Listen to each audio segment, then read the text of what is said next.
So what is up, guys? You got your boy Jet Stinger here today, and today we're here to update the tier list. Now, I know you guys have been asking me, a few of you have been asking me, when am I gonna update the tier list? I did speculate that I was gonna update it maybe within a few months.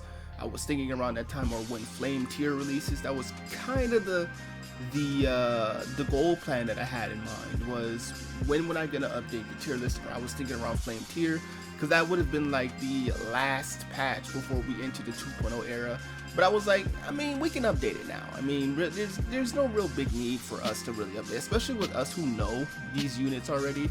So I figured, why not? You know, there's been a lot of asks, there's been a lot of DMs about it. So again, I want to go ahead and update it. But before we get into the tier list, I want to let you guys know, first and foremost, this is humbly my opinion. Do not take my opinions to heart as to when you make your investments. If I say a unit is bad, that does not mean that you should not pull or invest in that unit. If you like the unit and you think that unit is fun, by all means, you go for that unit. Don't let any other content creator or any sort of source that you may trust tell you whether or not you should pull for a unit. Have fun with the game first, as opposed to just focusing on whatever another person finds fun. Like if I say insert unit here is but why though? Again, don't let it bother you, okay? Just let it be your personal enjoyment of Aether GAZER first and foremost. I say this all the time, but of course it always leads to people literally saying, no, well, why did you put him here? Anyway, let's go right into it. So we have our same tiers as before. I decided to combine niche and could work, because essentially it's the same thing. Like, could work is basically fulfilling a niche in a team. That's basically the same thing. Same thing. So there's that. But anyway, let's get right into it. So B-Ring Zenki, no one's really using B-Ring Zenki. Marduk is good. Marduk's pretty good. The thing is, I don't like his playstyle all that much, but for what he does in terms of support, it's very solid. He does provide a lot of support utility. He has defense down, he has a bunch of various buffs, and if you get his Funker, he has more buff support he can provide to the team. That's really the good part about it. The sucky part is he just does not deal any sort of damage. I mean, I get it, yeah, he's a support, but I really would have hoped that his damage potential would have been a little bit higher, you know what I mean? Because that way he could have been a little bit more solid. I mean, yes, you can say the same thing about Hera, but Hera providing so much damage to your main carry to the point to where it doesn't really matter, you know what I mean? Marduk doesn't provide the same level of damage boost that Hera provides, so that's why it's like you would want him to have a little bit of damage, so that way you can kind of get those timely kills, especially for the more restrictive content in the game out there. So that's kind of the only issue I have, but yeah. A-rank Levi, I mean niche, that's a niche, because again, fills a role for ice teams. Kingu, I'm gonna say Kingu's pretty solid.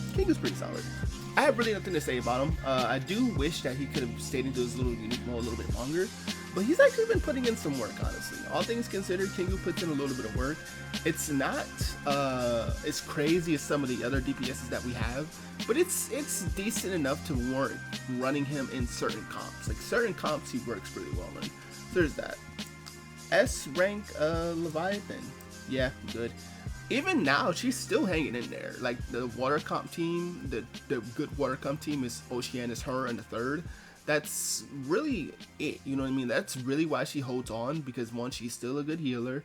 She has trace support, which goes really well with Oceanus's ult, and she actually has pretty good crowd control. So that's a pretty good thing there. I mean, the only second thing between Oceanus and her is they're not matching gen zone, so you have to probably want another third Olympus or another one of Asterism to get a bonus. But I mean, you don't have to run a gen zone bonus for content clearing, but it's definitely helpful because of the bonuses that they give. So yeah, Alil is weird because he doesn't match his dad's we were just talking about how gen zones don't matter, but gen zones, and he's not his dad's gen zone, and he doesn't match the dad's element, which is water and Olympus. He is two different things. He's Asterism and wind. Like, I don't know why they made him so much more different than his dad, I could be blanking out on story details again, but that really just kind of hurt him because the chain ult between the two of them is actually a pretty good chain ult, which would warrant use because you're not going to use him just a main DPS carry without his chain ult. I don't think that's going to be a feasible idea, especially when there's other potentially good win characters out there. So, but him without being able to use a chain ult, without having to give up potential slot for mismatching gen zones, yeah, could be an issue, but it definitely can work. It definitely can work. So at least it's asterism, which means you can use him, Oceanus, and Leviathan in the same team, and it can potentially work. Potentially, I mean, it's a potential work. So, but yeah, not very great. Sobek.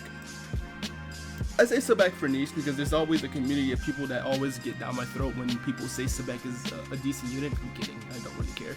But I mean, I mean, Sobek's okay. He's a fun unit to play though, for sure. He's still a fun unit to play. That's all I can really say. He's just a fun unit, but he's just not really that good to me. Kagasuchi's niche as well. He's not as strong as he used to be. He used to be like previously I would say he was around here, but now he's around here. He's definitely falling off in terms of bursting potential. He doesn't have a lot of bursting potential nowadays, so there's that. Hoarder's pretty niche as well. I mean, the only thing I really see her being ran in is for Hell teams because you can run her with early Sakura. Like early Sakura and her actually have a chain ult together, which works in Hell teams. So there's that. Heimdall, I'm gonna have Heimdall very good. Heimdall is very good as a support. Not DIS, but she's definitely very good. One good gen zone, has an incredible funker effect for extra expansion of her Ring of Dominion. That Ring of Dominion, I wish it was a way for you to kind of control how the Ring of Dominion works, but you can. She likes to put it on. She likes to put it on enemy on AI, which is fine. But again, you have to position yourself to be inside the Ring of Dominion. The big problem with that is that there's obviously some enemies who are completely mobile, and that basically means you don't get the effects of the Ring of Dominion. But everything else she does provide is still fairly good. She's still a fairly good support, and of course her ult gives you flat attack up, which is pretty good because it means you can hit a little bit harder. And yeah, but I do think that it should be put in a situation where you can put Ring of Dominion like on yourself and it follows you or something. If that was the case, I would probably say she's like super good, but for right now, she's very good. Man, Nadaha. Yeah, but why? I don't think people are using him no more. Asura, niche could work as well. Kali's the same thing because you probably want her with Scotty teams.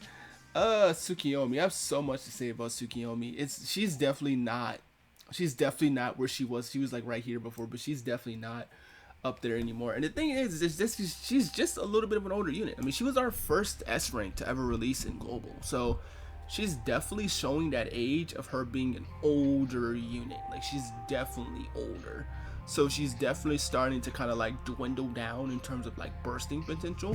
She's not as hard hitting as I thought she was. I recently just got mine.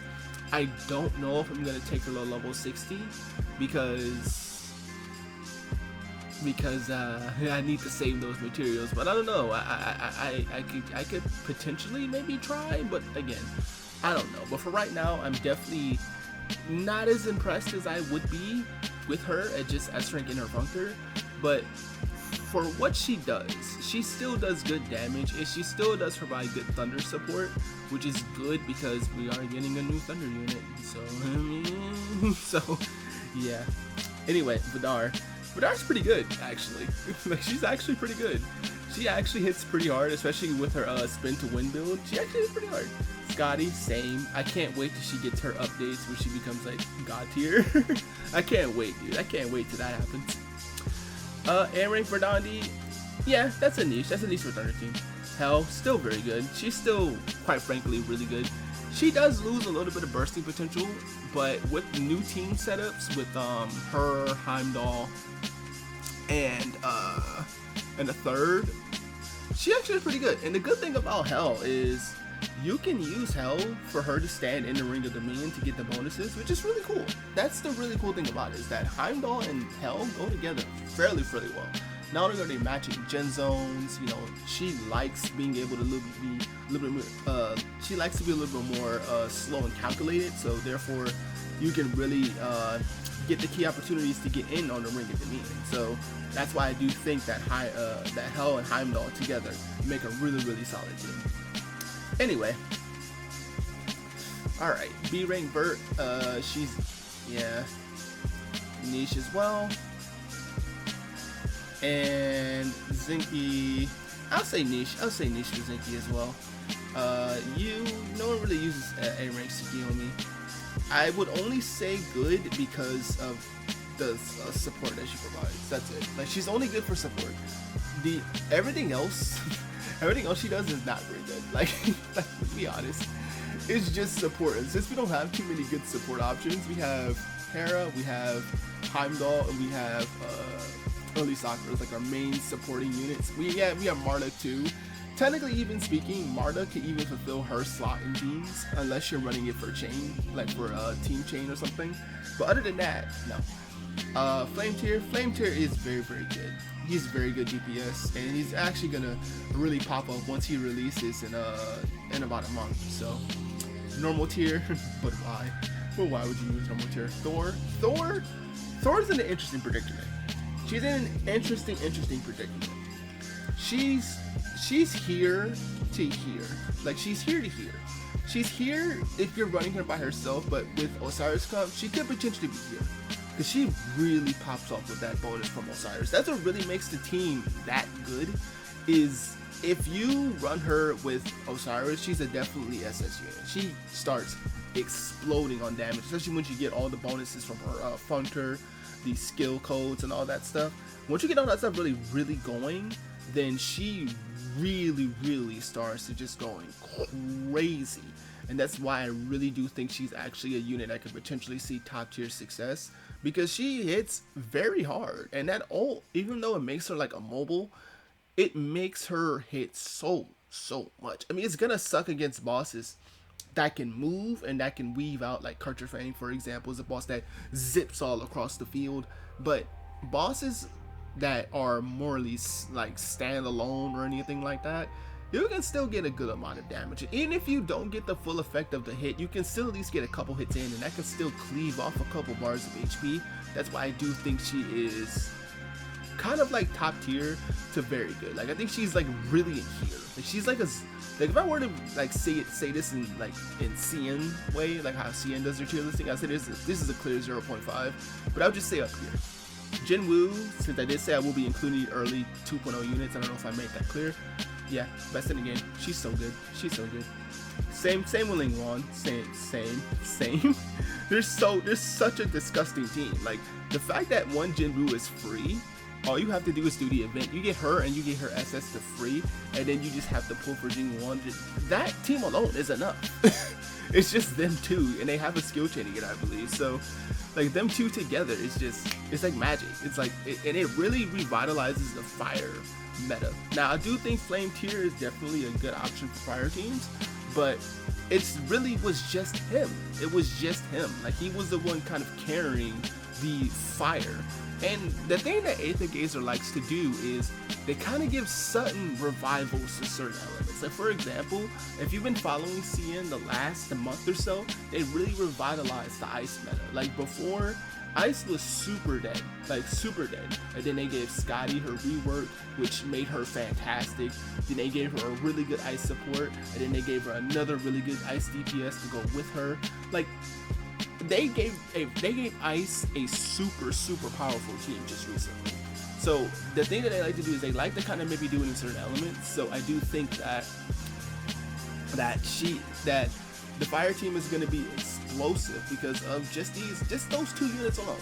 Like, both of these are, like, she's insane for DPSing, she's insane for control, she's insane for just all the utility, she's insane for support.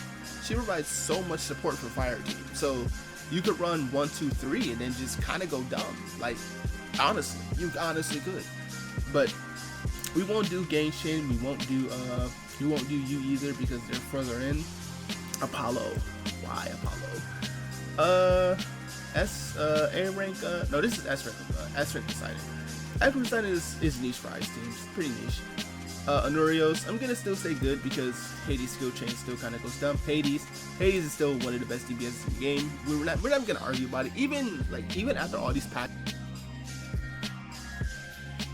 iterates content fairly easily. Like, and mine, like even low invested Hades still goes dumb. Mine is only S rank with just her functor, and she goes dumb. Okay, she goes dumb. I'm clearing like 70, 80, 100 HP bar bosses in the matter of like a few minutes. Like, and that's crazy, dude. None of the DPSs that I have, and I have mostly all of the units here, like most of them are not cleaving as fast as how she's cleaving. And that's why I use the Hades comp so much, because it's such a good and stable and strong comp, even at low investment, which is crazy.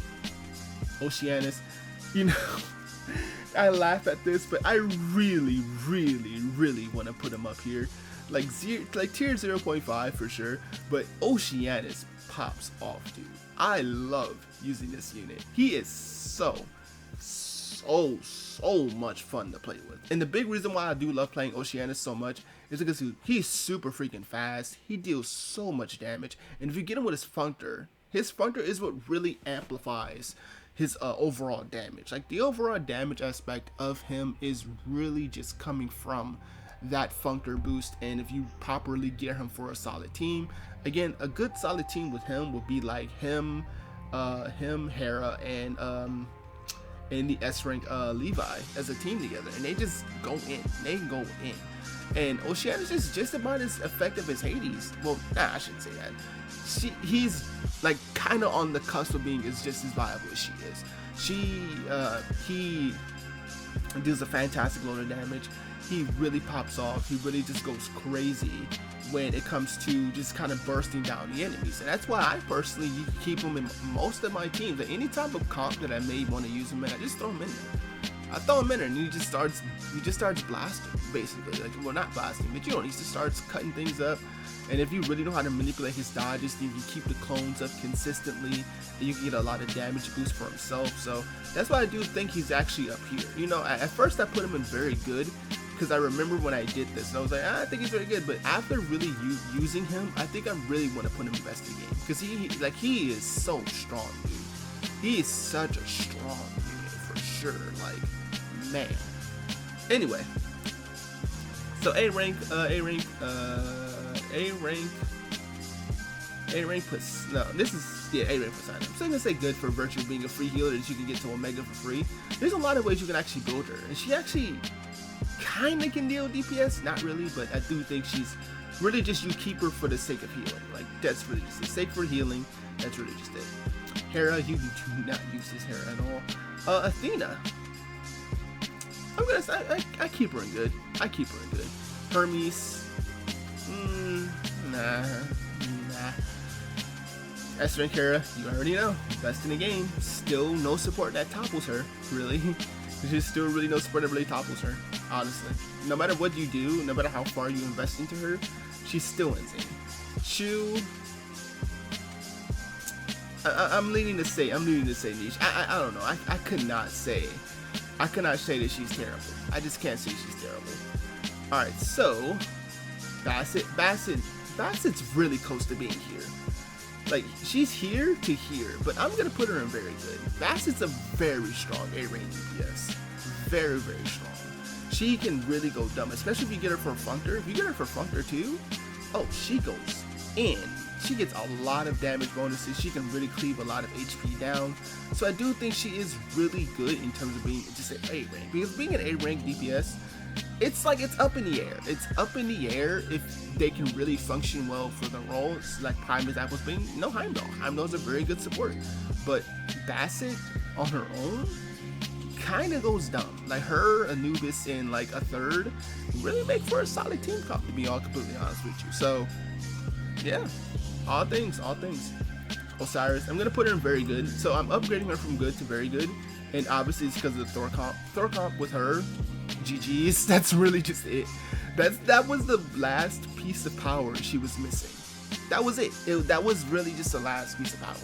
She doesn't. I mean, of course, obviously with signature, with sigil sets being updated too, that's another bonus for her. But the big cusp of power really came from